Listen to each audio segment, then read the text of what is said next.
18 जुलाई यानी कि सियासी शक्ति प्रदर्शन का दिन। दिल्ली से लेकर बेंगलुरु तक, सत्ता पक्ष से लेकर विपक्ष तक, हर जगह हर कोई अपनी सियासी ताकत का एहसास कराने को बेताब है। बात सत्ताधारियों की करें तो 3 दर्जन से ज्यादा दलों को साथ लेकर वो 2024 के चुनावी मैदान में उतरने की तैयारी कर रही है। एनडीए में शामिल होने वाले दलों की बात करें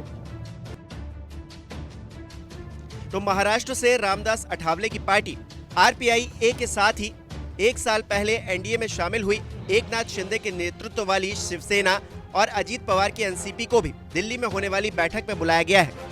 पशुपति पारस की लोक जनशक्ति पार्टी के साथ एक दिन पहले ही एनडीए में वापसी करने वाले चिराग पासवान की पार्टी लोक जनशक्ति पार्टी रामविलास, जितिन राम मांझी की हिंदुस्तान आवाम मोर्चा और उपेंद्र कुशवाहा की राष्ट्रीय लोक जनता दल को भी बैठक में आमंत्रित किया गया है। बीजेपी अध्यक्ष जेपी नड्डा ने यूपी से ओम प्रकाश राजभर की सुहेलदेव भारतीय समाज पार्टी, अनुप्रिया पटेल की अपना दल सोनेलाल, संजय निषाद की निषाद पार्टी को भी बुलाया है। अब सवाल यह है कि बीजेपी इतने सारे दलों को जोड़ तो रही है, लेकिन क्या इसका फायदा चुनाव में उसे मिल पाएगा? ये जानने के लिए हमें इन छोटे दलों की ताकत को समझना पड़ेगा। जैसे जितिन राम मांझी, उपेंद्र कुशवाहा और चिराग पासवान की बात करें तो बिहार के करीब 20% वोट पर इनकी अच्छी पकड़ है। बिहार में कुल मिलाकर करीब 16% दलित और महादलित मतदाता हैं। इसमें करीब 6% पासवान हैं जो दलित में आते हैं। प्रदेश में कुल वोट में महादलित की हिस्सेदारी करीब 10% है। इसमें भी 6% मुसहर है, जिस जाति से जितिन राम मांझी आते हैं।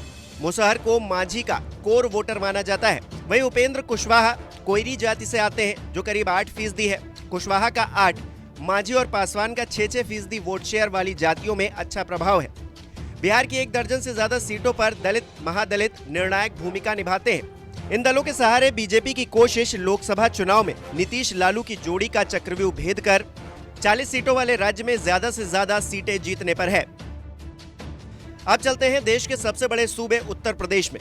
यूपी की बात करें तो पूर्वांचल की 3 पार्टियों को एनडीए की बैठक में बुलाया गया है। अनुप्रिया पटेल की अपना दल एस, ओम प्रकाश राजभर की सुभाषपा और संजय निषाद की निषाद पार्टी के सहारे बीजेपी की नजर पूर्वांचल का जातीय समीकरण साधकर अपना किला दुरुस्त करने पर है। पूर्वांचल की 1 दर्जन से ज्यादा लोकसभा सीटों पर राजभर मतदाता जीत हार तय करते हैं। राजभर वोट के साथ ही अगर निषाद और कुर्मी वोट मिल जाएं, तो बीजेपी को लगता है कि कई सीटों पर उसकी नैया आसानी से पार लग सकती है। पूर्वांचल से लोकसभा की 26 सीटें आती हैं। 2019 के चुनाव में बीजेपी को इन 26 में से 6 सीटों पर हार का सामना करना पड़ा था। अब चलते हैं महाराष्ट्र, जहां जोड़ तोड़ की राजनीति चरम पर है और समझ नहीं आ रहा कि कौन विपक्ष में है और कौन सत्ता पक्ष में। तो महाराष्ट्र में उद्धव ठाकरे के गठबंधन तोड़ लेने के बाद पैदा हुए शून्य की भरपाई के लिए बीजेपी की नजर एकनाथ शिंदे की शिवसेना और अजीत पवार की एनसीपी पर है। इन दोनों नेताओं की पार्टियों को भी एनडीए की बैठक के लिए आमंत्रित किया गया है। बीजेपी ने पिछली बार महाराष्ट्र की 48 में से 25 सीटों पर चुनाव लड़ा था और 23 जीती थी। तब बीजेपी का उद्धव ठाकरे की शिवसेना के साथ गठबंधन था। बदले हालात में शिवसेना दो फाड़ हो चुकी है और एकनाथ शिंदे के नेतृत्व वाला धड़ा बीजेपी के साथ है। इसी तरह एनसीपी भी 2 धड़ों में बंट चुकी है। अजीत पवार बगावत करके बीजेपी की तरफ आ गए हैं। तमिलनाडु की बात करें तो तमिलनाडु की राजनीति 2 ध्रुवों के इर्द गिर्द घूमती है, द्रविड़, गैर द्रविड़ और तमिल अस्मिता। बीजेपी की छवि हिंदी पार्टी की है। ऐसे में बीजेपी की कोशिश तमिल राजनीति में एआईएडीएमके, पीएमके, आईएमकेएमके जैसी पार्टियों के सहारे अपनी जमीन तैयार करने की है।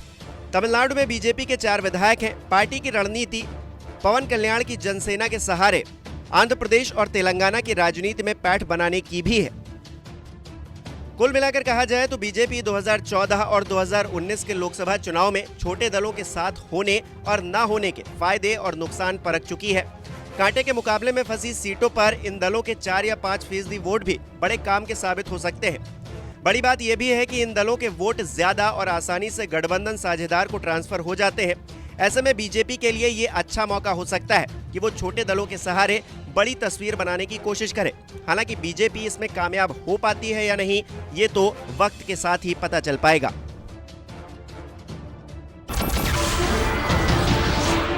नमस्कार, मैं हूं मानक गुप्ता।